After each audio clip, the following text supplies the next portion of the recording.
Please listen carefully.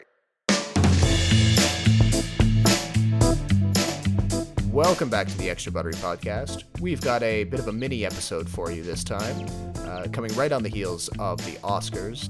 We wanted to package up a quick little bit of reaction to the winners, the losers, some of the crazy things that happened during the broadcast. So, coming to you from Toronto, my name is Robert Snow, and joining me from Vancouver is my co-host Jason Chen. How's it going, Jason? Good. Man, that was the best Oscars ever last night. I had so much fun. Yeah. It had been so long that I've watched like in a complete telecast from beginning to end. But the beginning was great because I thought Jimmy Kimmel did a really good job of hosting, and the end was awesome. Oh yeah, I couldn't stop laughing. Yeah, that's one of the all-time highlight moments. Like, as embarrassing as it might be for the Academy and for the producers and the PricewaterhouseCoopers folks. I mean, it's going to be one of the highlight reel moments, you know. Oh, definitely. But I'm just really glad that the best film won. Because I thought Moonlight was the best movie this year, so I'm really happy. I mean, credit to La La Land. I think Damien Chazelle did a bang-up job, but to me, Moonlight was definitely the best film, and I am surprised that it ended up winning.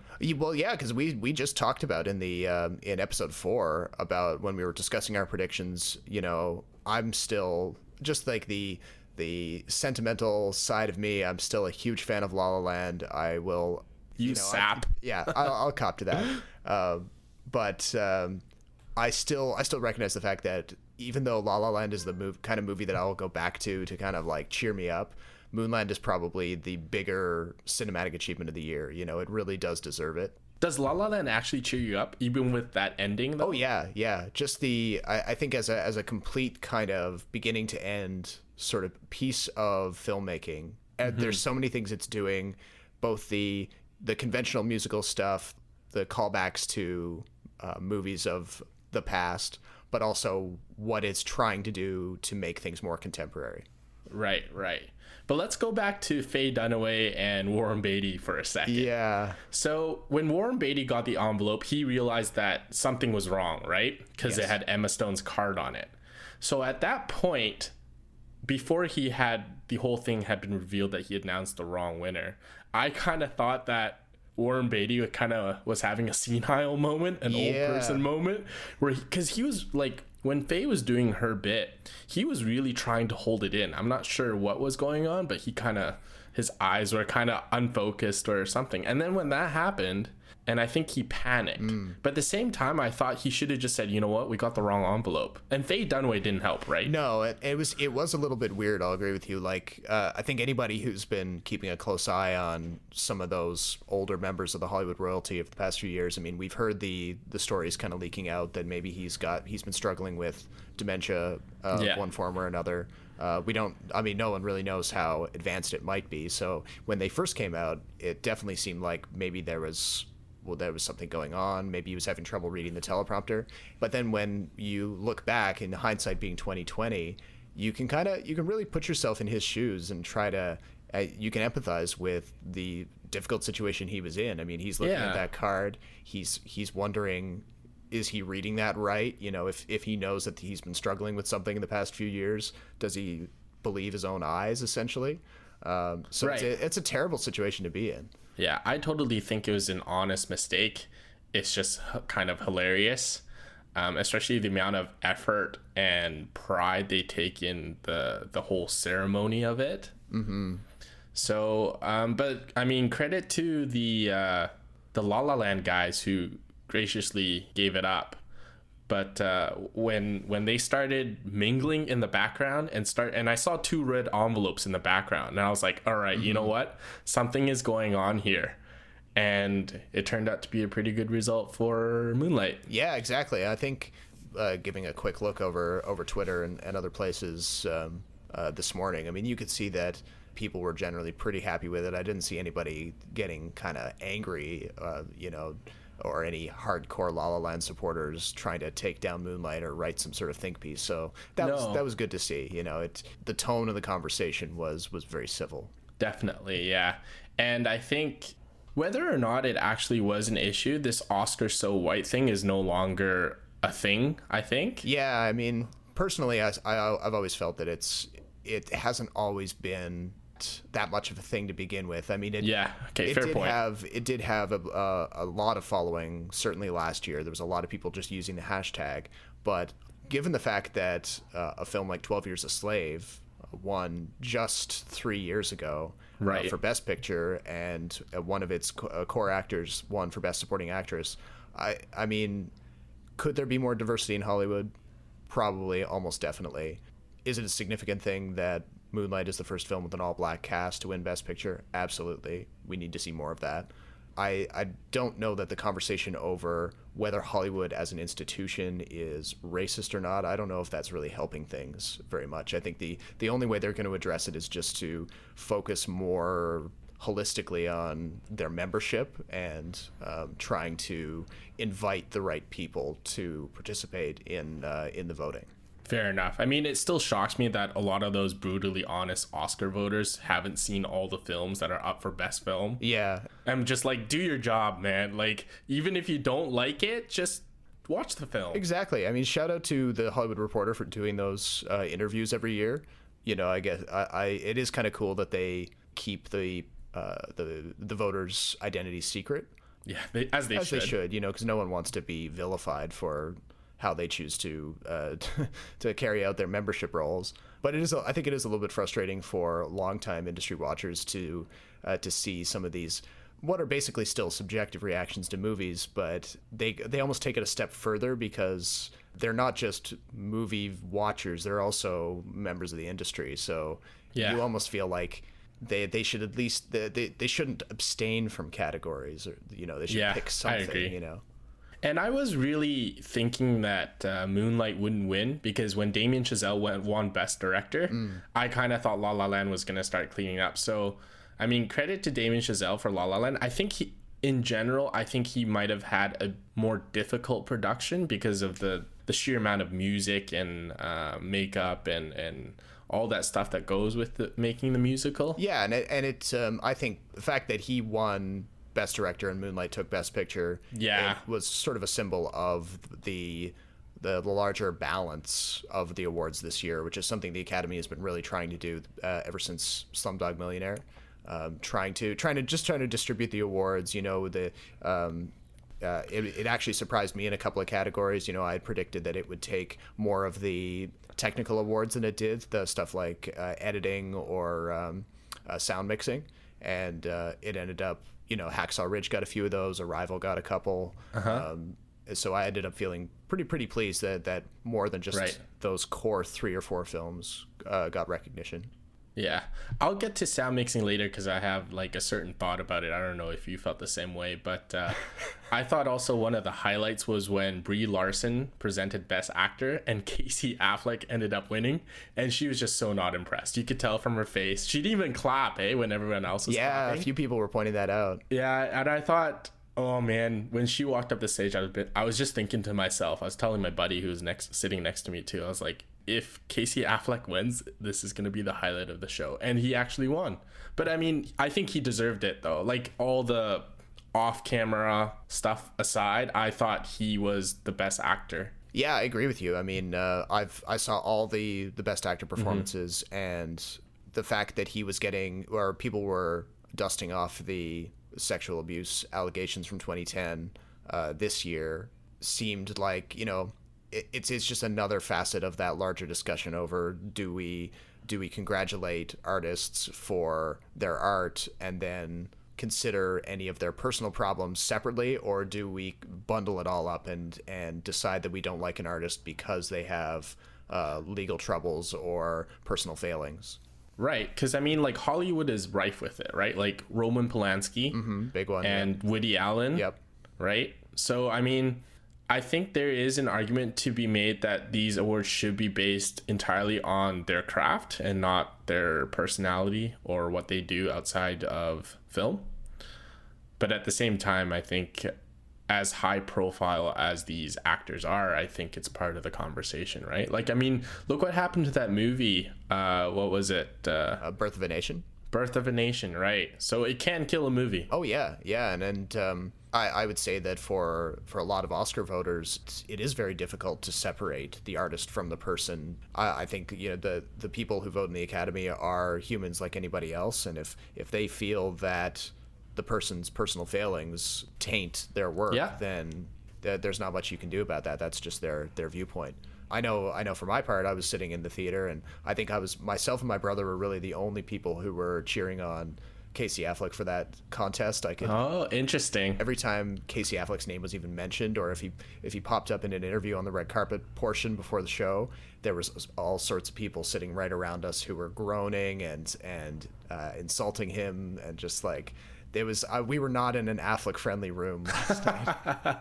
Well, I mean, the entire telecast was not friendly to Affleck or Matt Damon. No, but I mean, at least the Matt Damon stuff is part of a long running joke. Yeah.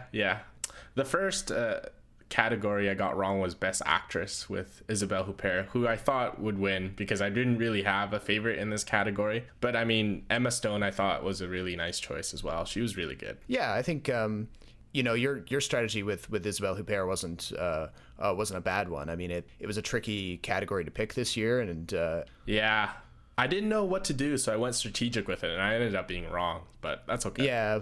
But I mean, I think Emma Stone is almost sort of like an Isabelle Huppert type of position in the race, because she's not necessarily in the category for some sort of grand or searing technical achievement. She's just there because she's one of the 5 best performances.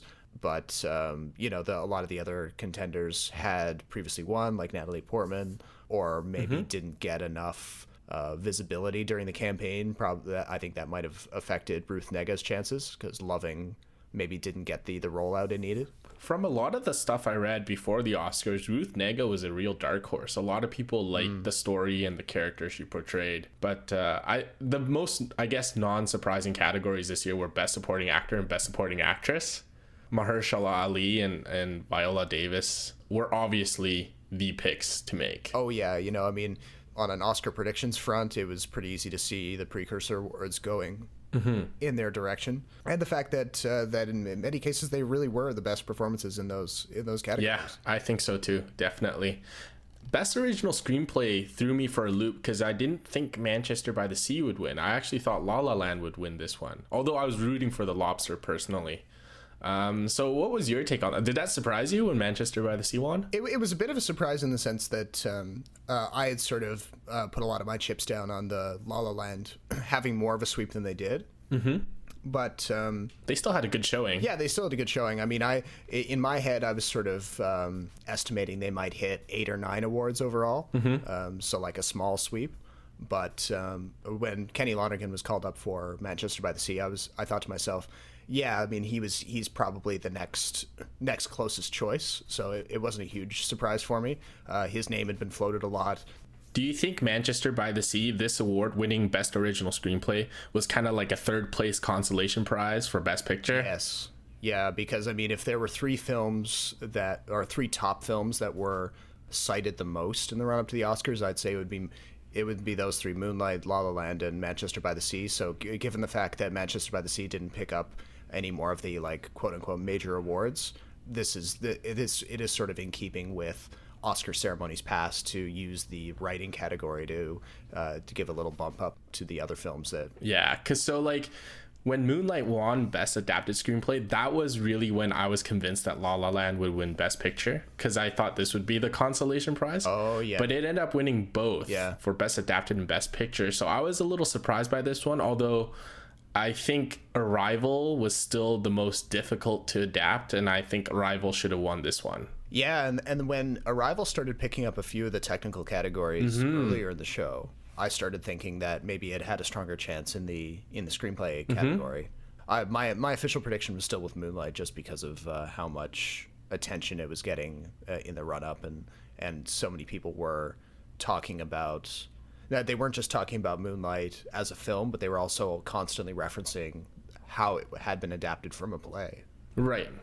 Was Manchester by the Sea a completely original work? Yeah, definitely. I think the way it happened was Matt Damon commissioned a script from Kenny Lonergan, because they're good friends. They've worked together in the past. and Okay. he wanted Kenny Lonergan to write the script so that Matt Damon could both star in and direct the movie. He was Right. basically getting a good friend to write a film to be his directorial debut. Right. Which is kind of a Cue the Jimmy Kimmel joke about Matt Damon being generous. exactly. And then it turned out that when Matt Damon was looking over the material, he thought to himself, you know what, I really think that that Kenny Lonergan and Casey Affleck could make a better product out of this than I could. Yeah. So and he was right. he was totally right. So and I think that may also be a bit of a clue as to why Lonergan wasn't running higher up for the director prize. Right. Zootopia won Best Animated Film, which was no surprise at all, I think. Yeah. And The Salesman won for Best Foreign Language Film. And you had touched on this in our previous episode. Yep. And I kind of agreed with you, given the amount of buzz that it had and the sort of material and the subject matter. Yep. Well, it just I think I haven't seen it yet, but it sounds like a very strong piece of work on its own merits. But it also had the extra bump of the Oscar voting, the final Oscar voting, and the final round of balloting falling only about a week after the rejection of the travel ban and all the articles about I forget the director's name, the director of The Salesman not being allowed into the country. So that I think that just brought that film to the top of mind for a lot of voters, and they really wanted to use that category as a statement. Asghar Farhadi. Yeah, that's the guy. Yeah. OJ Made in America winning Best Documentary Feature. That wasn't surprising to me because I thought it was fantastic. It is interesting, though, that OJ Made in America is the first Academy Award winning film by ESPN, which started its 30 for 30 documentary a couple years ago under Bill Simmons. And I think this is maybe looking back in a few years, this is a huge watershed moment for TV produced or non-traditional film companies producing documentaries that are really good. Yeah, like it seems like a little bit of a precursor to possibly Netflix or other streaming services having a bigger position at the awards. And yeah, to your point, I mean, how TV may end up blending a little bit more into the Academy Awards in the way that it already has been doing at the Globes for a long time. Right. So La La Land started picking up the awards for Best Original Song, which I thought was fair, and Best Original Score, which, remember when before they announced all the awards, they always play like clips of the score from the movie? And I haven't seen Passengers, but I heard the score, and it totally didn't fit with what I envisioned Passengers to be. I mean, that's another one I didn't see. I was kind of put off by some of the bad reviews it got when it came out in December. It sounded like a sweeping adventure epic score. Yeah. And not necessarily a space movie, because I feel like space movies, I think the absence of a score sometimes helps, because when you think about space, you think about emptiness, right? Yeah. And lack of sound. Yeah. In a lot of films, the lack of sound is what makes a space film. So it was interesting to have that score. Yeah, almost more like a space opera in the vein of Star Wars. That's sort of not quite as good as that, but it seemed like that's the way the score was kind of reaching towards. Yeah, I mean, Star Wars is soap, or not soap opera, but a space opera, and it has like a pulpy feel to it. So the music definitely helps for Star Wars. I'm not so sure about Passengers, though. Yeah.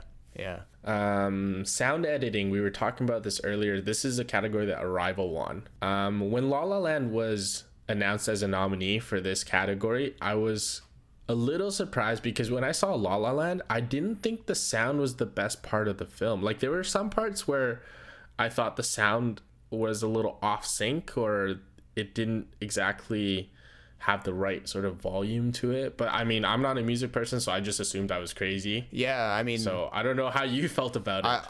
I think at the time I saw La La Land, I was too swept up in how excited I was about the film. But I think if I were to go back, I might notice a few areas where it wasn't quite on par with some of the other nominees. Yeah, the levels were weird, I think, sometimes. And maybe also not to the level that the editing was in a movie like Whiplash. Right. Yes. Yeah.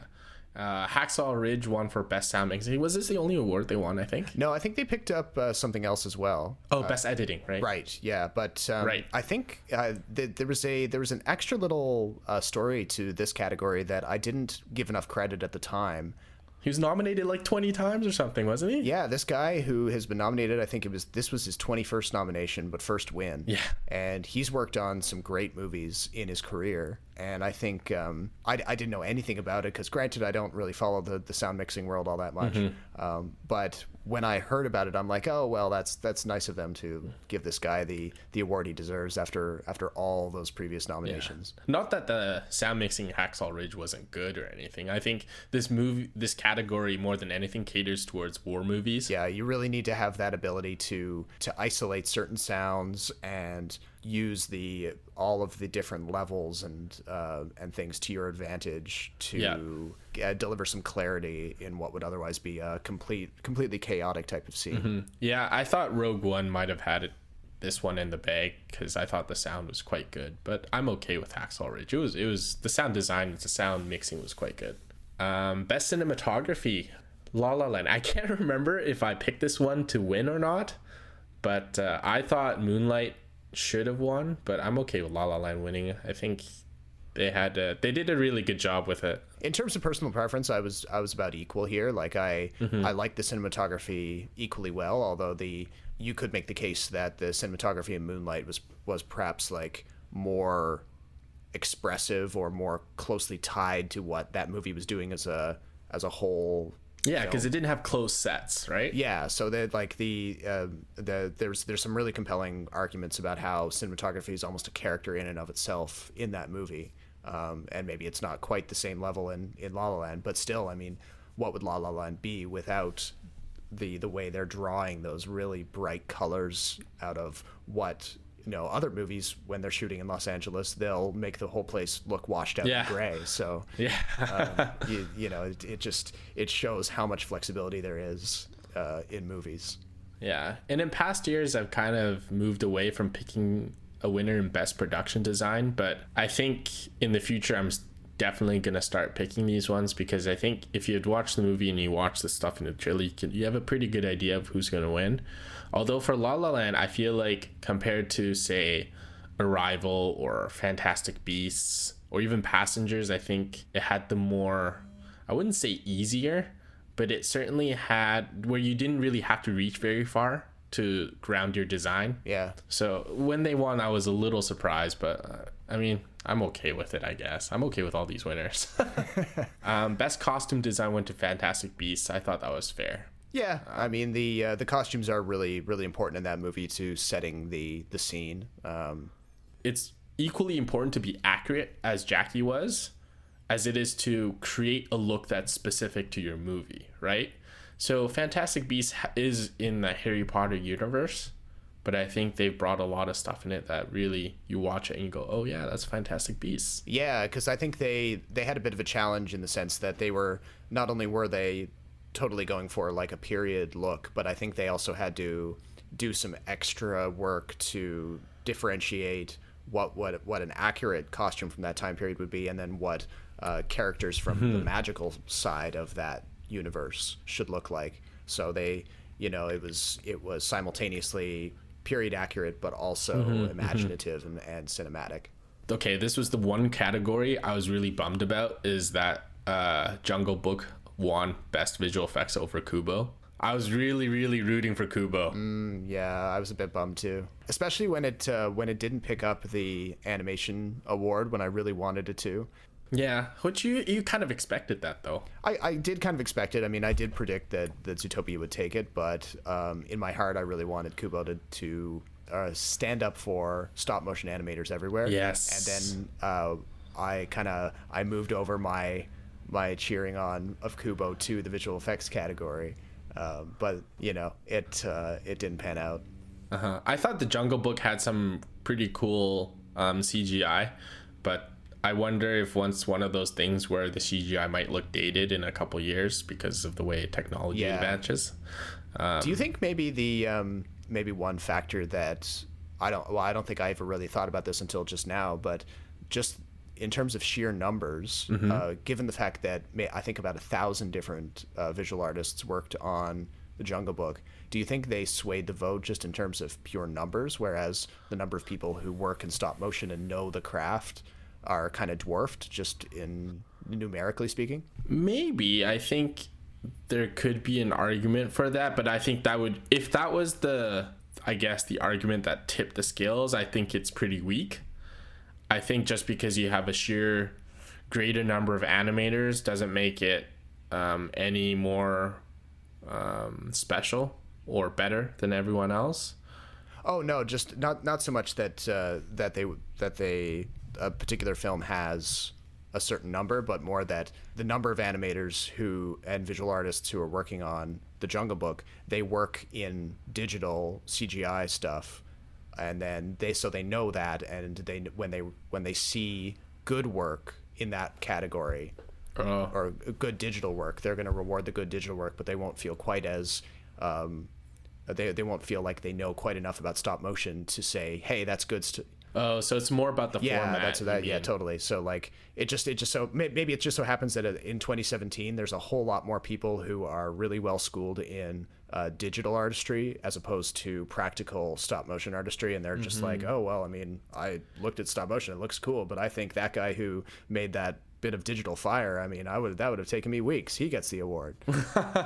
But I feel like that argument could go the other way for Kubo, because I think people have to realize how difficult it is. Yeah, I mean that would be my logical expectation, but I don't know enough animators to say for sure.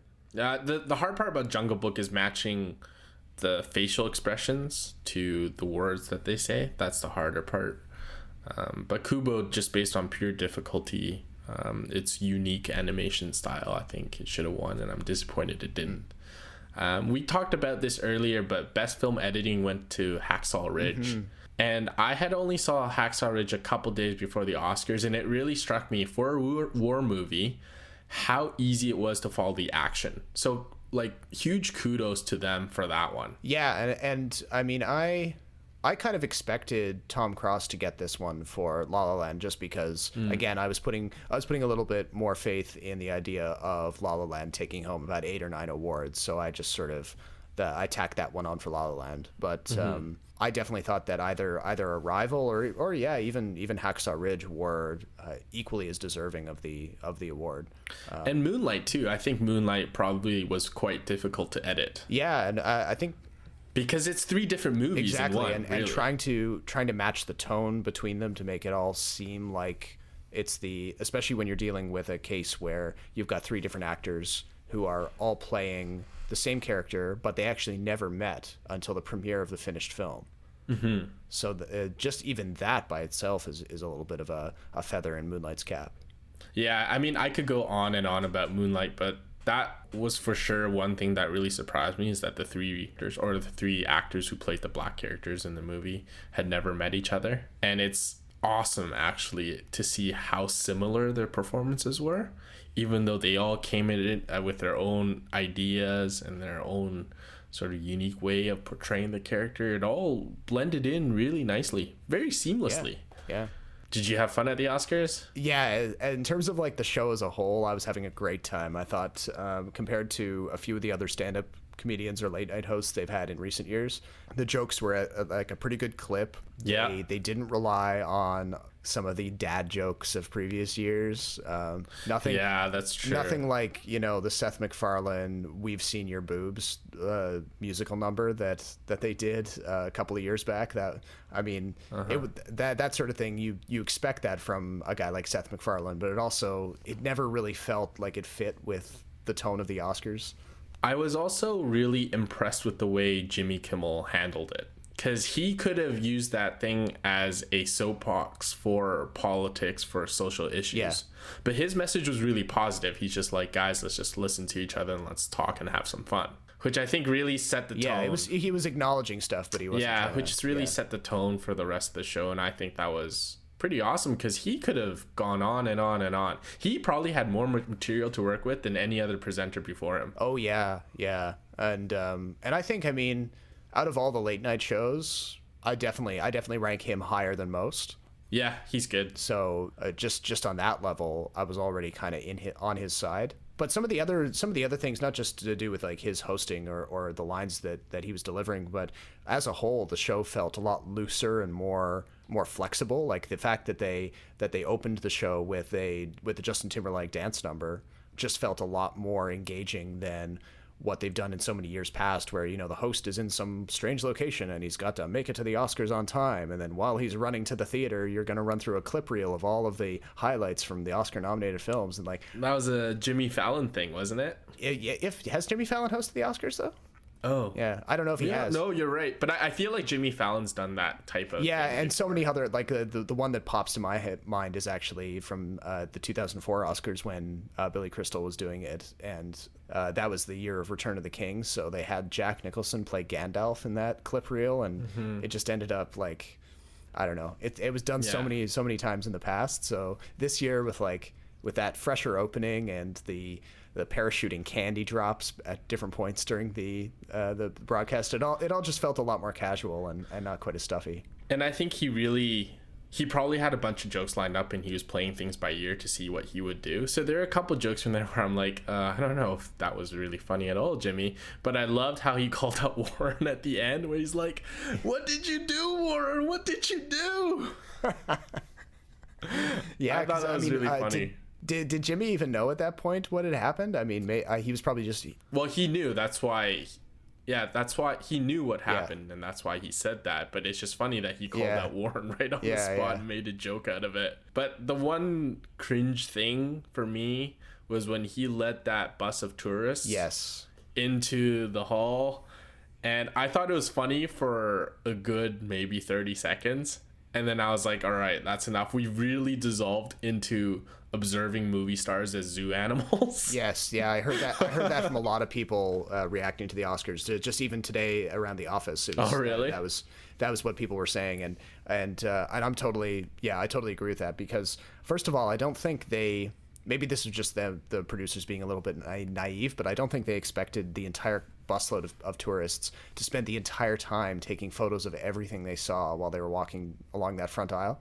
Wouldn't you do the same thing too, though? I don't know, though. I mean, if I saw Denzel walk right there and I was in LA, I'd be like, yo, let's take a selfie, Denzel, or let's take a picture. I would never take selfies. Well, but, yeah. I mean, I think it's natural for them to want to be like, oh, I'm going to take your picture of this and that. Because they go to Hollywood somewhat expecting to have that kind of experience, right? Yeah, and I get that a lot of them were like, there was the couple that were just planning to be married, and then the couple who were on their honeymoon. So there's definitely an urge to want to document that and show it to the kids in 20 years or whatever. But just I think the fact that they were taking so many photos and they all had their phones up in front of their faces the entire time, like I don't. Welcome to our generation, Rob. Well, I know. Welcome to our generation. It just, for me, it killed the energy a little bit. It ended up. It did have like a little bit like a zoo animals thing, and the segment just dragged on a little bit too long. So I almost get the sense too that Kimmel felt that was happening in the moment. So he tried to usher him pretty hard. Yeah. So I think maybe we just need to get all those folks and push them through an average day at the TIFF festival, because that'll get some of your bad habits knocked out of you real quick. I guess, but it must have been a thrill for those people who didn't know about the surprise. Yeah. So lucky them. Any other thoughts on the Oscars? Well, I mean, there's always going to be a few other categories, like the short categories, and I can't even speak to them because I haven't seen any of them. But it was nice to always see like a preview of it before they announced the award. Yeah, I mean, I did see the program of the live action shorts. I went down to the TIFF Lightbox here in Toronto and checked it out. It was about like a 2-hour program, so a lot of the shorts that were nominated this year were like about half an hour long.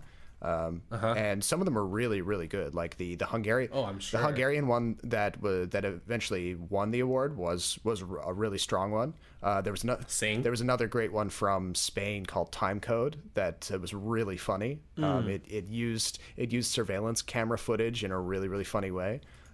So there were a few gems in there that I was just familiar with. But I'm just trying to think now if there's any other highlights from the show, like the broadcast, that kind of jump out at me. Not too many like flubs or anything, like people tripping over the teleprompter. Nothing like that. No, John Cho did for like one line, but I think it's because he was standing next to Leslie Mann, and Leslie's really funny.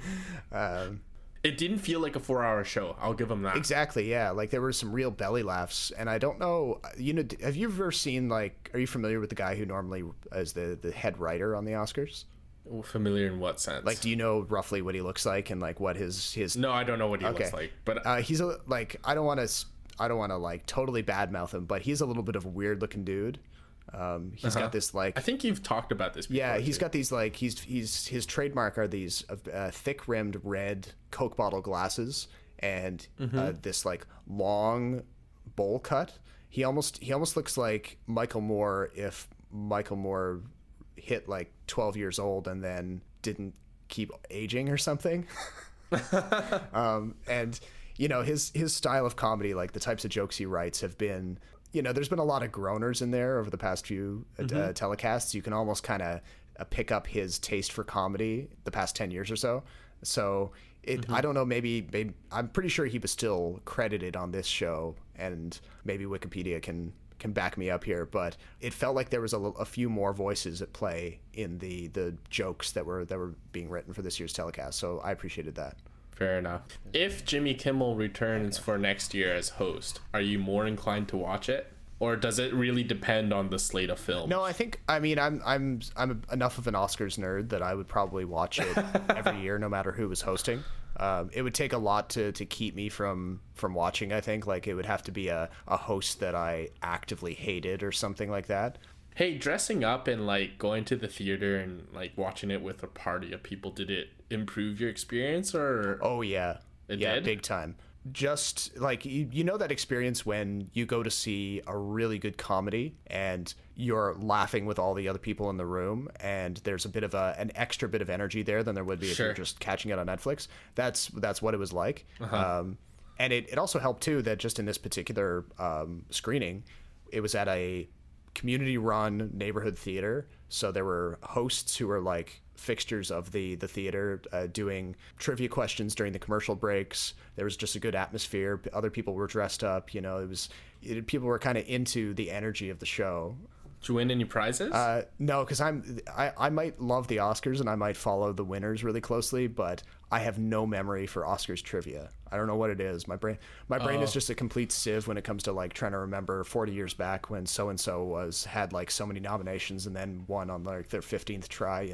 I can't absorb that information. So there were people there. They didn't have an Oscar pool? No, they didn't do a traditional kind of like pick your winners and then get a prize if you're the most accurate. It was trivia questions and then bingo, a bingo game based on weird stuff that happens during the telecast. So so-and-so cries or so-and-so falls on their face on the way to the podium, that kind of thing. That was, if you got enough of those, you could call out bingo and get a little prize. So just that kind of atmosphere is a great way to watch the show. Oh, do you want to talk about the songs at all? Not the winners, but like the performances. I mean, the opening one with Justin Timberlake is a Justin Timberlake song, so he's reasonably entertaining. I definitely don't hate him. I actually don't like Justin Timberlake, so I really didn't care. I thought the star of Moana did a pretty good job with her one, especially given the fact that she's actually whapped in the head by one of the performers dancing behind her. Yeah, that was really funny. I don't think he hit her very hard, but it no, it wasn't on purpose. No, but it would have been unfortunate if she like got thrown off or something by it. Well, and Lin-Manuel Miranda did the opening rap. Yeah. And he strikes me as a guy who really like enjoyed himself way too much at the Oscars. Yeah. Every time there was a joke, he'd like slap his leg. He'd be laughing so hard. I'm like, dude, come on, relax. But that's just me being like maybe a curmudgeon. Yeah. It's funny that Moana song got the full treatment. So I think it was like 3 minutes or something.